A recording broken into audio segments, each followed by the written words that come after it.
Hello. My light is really odd today. I don't know why.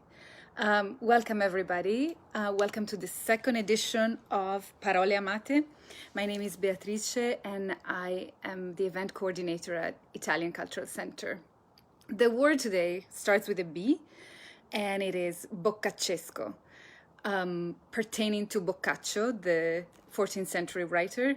Boccaccian, perhaps you could say, I believe in English. And it refers to the style of Boccaccio, really, right? Being licentious, lascivious, indecent, promiscuous, even vulgar. And it's a word that is still used, and it's perhaps aided by the adjective sboccato, because both, right, the last name of the writer and sboccato, bocca, have bocca, mouth in it, foul-mouthed is what sboccato means, right? So the way Boccaccio wrote is very different than his contemporaries. Dante's a little earlier, but Petrarch particularly. So if Petrarch is all about poetry and style and idealized love, and Dante's sort of a God-centered universe, and again, amazing poetry, you all know. We are talking with Boccaccio of prose and a kind of irreverent style, licentious too, as we were saying. He wrote the Decameron.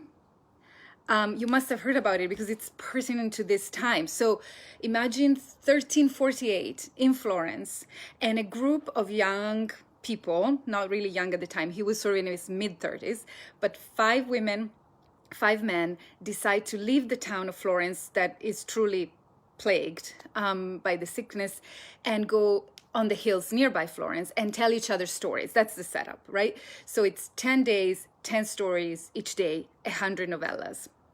And these stories have lovers, killers, priests and nuns that misbehave, stealing of wives, stealing of husbands, attacks against all hypocrisy in religious worlds, reversals of fortunes, someone who was considered or who did horrible deeds then became saintly after death, riches refound, and just lots and lots of illicit affairs, liaisons, and all with humor.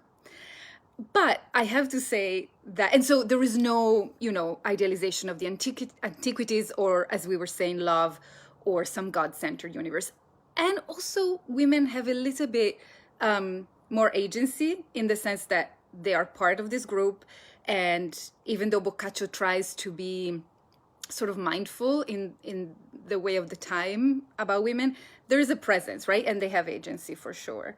But what I remember from school was that even though we knew boccaccesco meant all these licentious things, what we got in a Catholic country, right, was, I don't know, the one tame story, the one that's about the baker, Cisti Fornaio. I don't know if anybody remembers.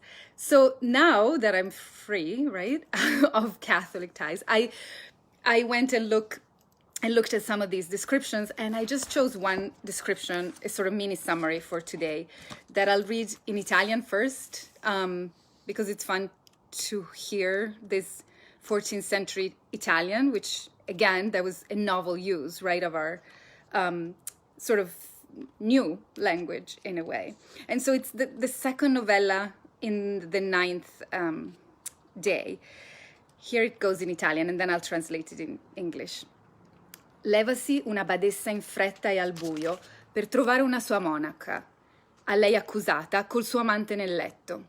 E essendo con lei un prete, credendosi il saltero dei veli aver posto in capo, le brache del prete vi si pose, le quali vedendo l'accusata e fattalane accorgere, fu diliberata e ebbe agio di starsi col suo amante.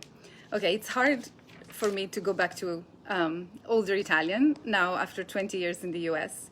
But basically what it means is that the Mother Superior in a convent who was enjoying her time with a priest in bed, they were having sex, overhears that this other nun is also with the man in bed, and so she wants to scold her. So however, it's dark and she's rushing, and she thinks she's putting on the veil of the nun, and instead she's putting on the trousers of the priest. So then the two nuns recognize that they're both implicated in these illicit non-religious behaviors and leave each other alone to continue having sex. So you can see from this that for a very sort of reverent, church-centered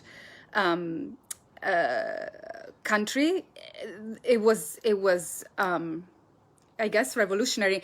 And actually the Decameron became wildly popular all throughout Europe, and all of Europe had been suffering from the plague at the time, which lasted, I don't even want to say it, but several years. And so anyway, so here we go. Boccaccio, boccaccesco. Thank you so much for watching, and we will see you next Monday, 5 p.m. Ciao.